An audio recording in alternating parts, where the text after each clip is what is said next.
on-court product has been atrocious. Something else that needs help. Absolutely. The Arizona State basketball program. Let's go ahead and get into Factor Cap, brought to you by Branded Bills. Of course, elevate your brand with Branded Bills, the perfect headwear and apparel. Use code PHNX for 20% off your first order. We are going to keep this one simple. Arizona State, they've got themselves a Big 12 matchup against West Virginia on Tuesday night.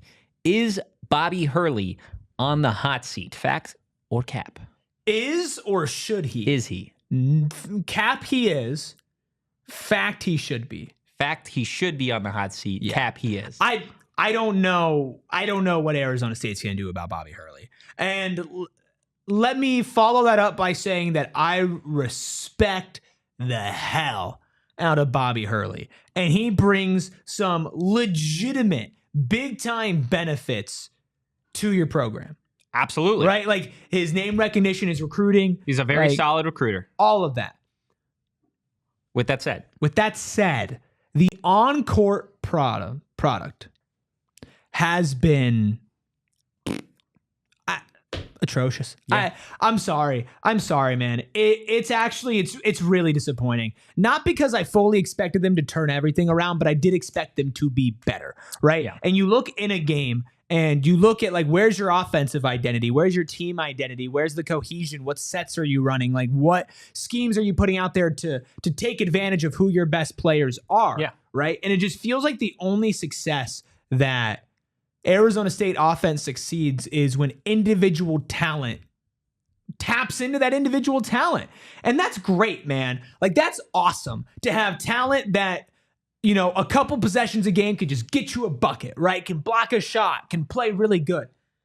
If you're not getting the most out of those players who have that talent, and now you're in the Big 12, where the diamond tester comes around and checks to see if you got real diamonds or not. And there are a lot of real diamonds. And right now, that machine's flashing red for the Sundevils. Yeah, it's not looking good for Arizona State. The last few games, 67-60 loss to Cincinnati on the road, a 95-89 loss to UCF at home, a 72-62 or 66 loss to Baylor at home, 74-55 loss to Kansas.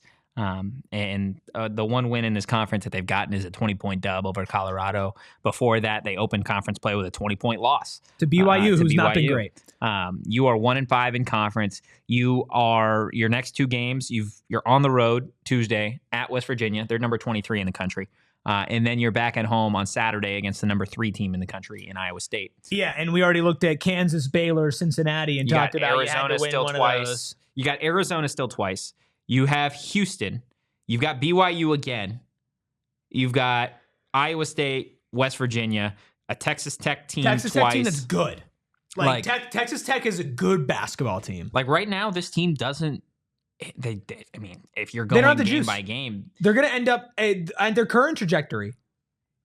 He's a great recruiter. They're going to end up a bottom 4 team in the Big 12 if they don't turn it around. Yeah, at their current trajectory, right? And that sucks. Yeah. With this roster, with this level of talent, Williams says Bobby is Cliff Kingsbury, can recruit but can't coach a full season to save his life. Perhaps a demotion will do the same for him like it did for Cliff. He's not taking a demotion, though. That's the thing. Right, no, he's not going to. Okay, one of the things that I hate sometimes is like, and not from like you, but it's like in general, is like, oh, well, it's not going to happen, so like, let's not talk about it. Like, that's what we were saying about Bradley Beal coming off the bench. It's not going to happen. Let's not talk about it. Like, let's talk about it. Let's talk about it. Okay. Even if it's unlikely. We can acknowledge that it's unlikely. We can acknowledge it is severely unlikely. We can acknowledge it's probably not going to happen. Mm-hmm. But let's talk about it, right?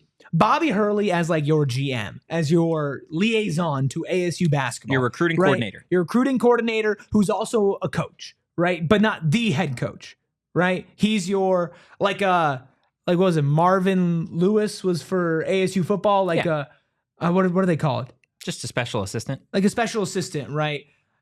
And so if Bobby I want that title, by the way.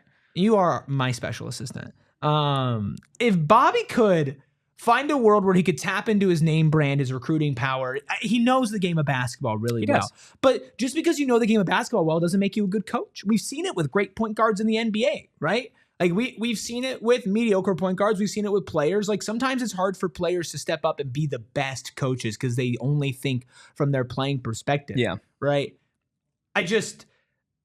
I'm at the point where this is ASU's best basketball coach they've ever had. But the product itself is not good.